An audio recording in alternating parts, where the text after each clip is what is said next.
Bonjour et bienvenue dans notre sixième séance sur le thème commun Nourrir l'humanité.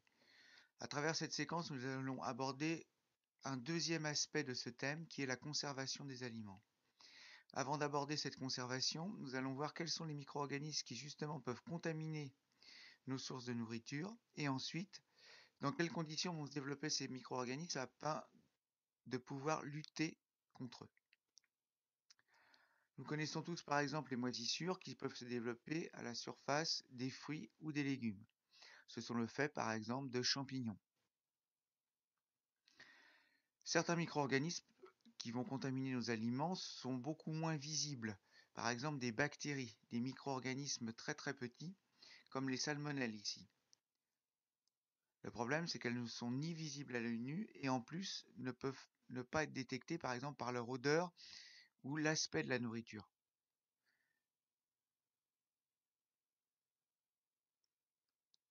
Quand on parle de micro-organismes, on parle en fait de tout un ensemble d'êtres vivants. Le terme micro-organisme comme le terme microbe est un terme un peu fourre-tout où l'on réunit des bactéries, des champignons, des animaux tout petits, unicellulaires ou formés de quelques cellules seulement qui sont parasites, et aussi les virus. Tous les micro-organismes n'ont pas forcément un rôle néfaste. Le problème, c'est que quand on les aborde en troisième, comme vous l'avez fait pour les défenses du corps humain, on ne voit que les micro-organismes qui ont cet aspect pathogène, c'est-à-dire qui peuvent provoquer des maladies. Néanmoins, beaucoup de micro-organismes sont utiles à l'homme. Par exemple, la levure de boulanger, vous connaissez tous, qui grâce au phénomène de fermentation va permettre de produire une pâte plus légère. Ces levures sont aussi utilisées en fermentation alcoolique, par exemple, pour produire de l'alcool. Les bactéries peuvent être utilisées, par exemple, pour la fabrication de yaourts. On retrouve de nombreuses bactéries ou de nombreux champignons dans la fabrication des fromages. Beaucoup de micro-organismes sont aussi inoffensifs, ou je dirais aussi neutres, c'est-à-dire qu'en fait, ils n'ont ni action pathogène, c'est-à-dire ne sont pas à l'origine de maladies, ni action bénéfique.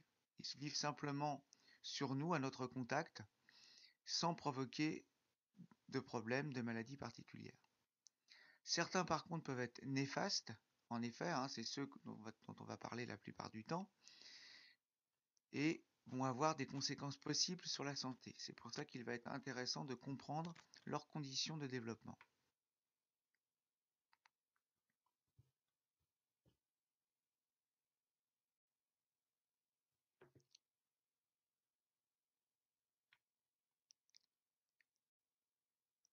Alors, nous pouvons étudier le taux de croissance, c'est-à-dire le développement de micro-organismes en fonction des conditions de température.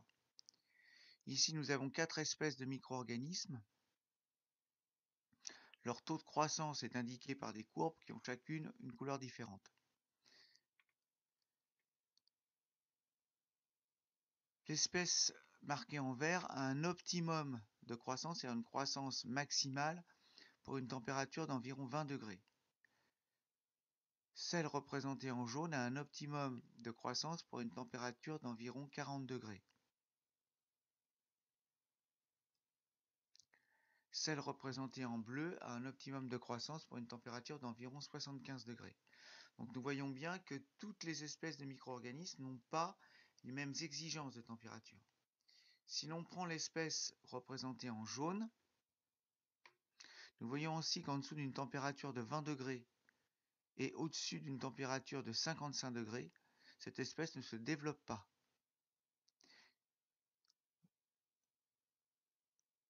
Les conditions de température sont donc un facteur important du développement des micro-organismes.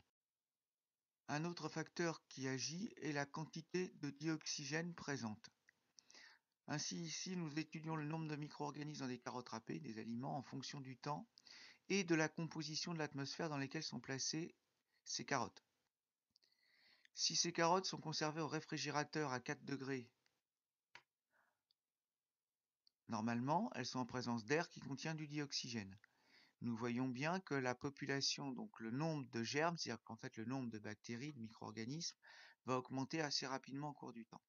Et rapidement, les carottes vont devenir non consommables, car trop contaminées.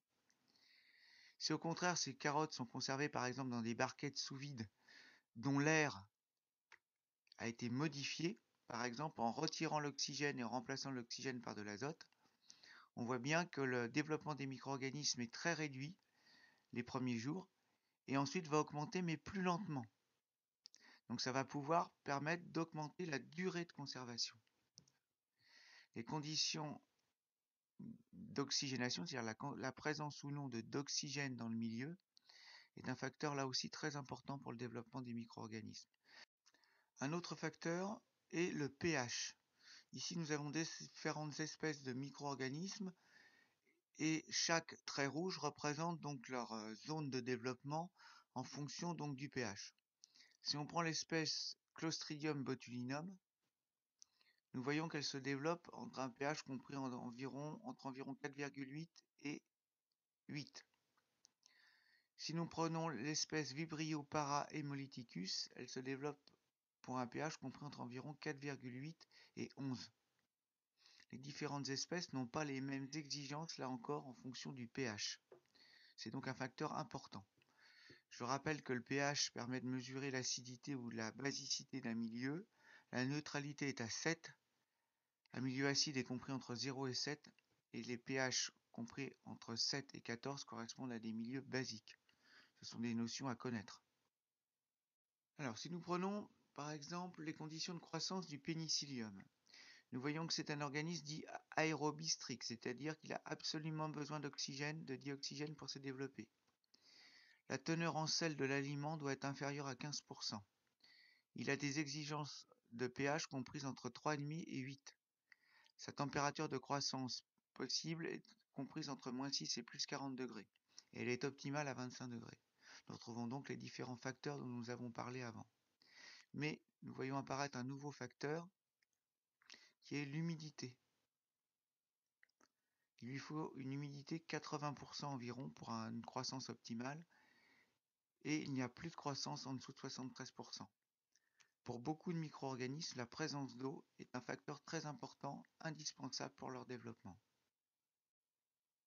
Donc les mots que vous pouvez rencontrer donc, sont contamination, infection, intoxication. La contamination donc d'un aliment, c'est le moment, si vous voulez, où les micro-organismes vont arriver au contact de l'aliment et vont commencer à se développer dessus. L'homme lui-même va se contaminer au moment où il mange ces aliments qui portent les micro-organismes. La contamination, si vous voulez, c'est l'entrée du micro-organisme dans l'être humain. Ensuite, après contamination, il peut y avoir une infection. L'infection, c'est la multiplication des micro-organismes à l'intérieur du corps humain. Et enfin, l'intoxication est due au fait que certains micro-organismes qui vont rentrer grâce aux aliments vont se mettre à produire des toxines, c'est-à-dire des substances toxiques qui vont se répandre dans l'organisme.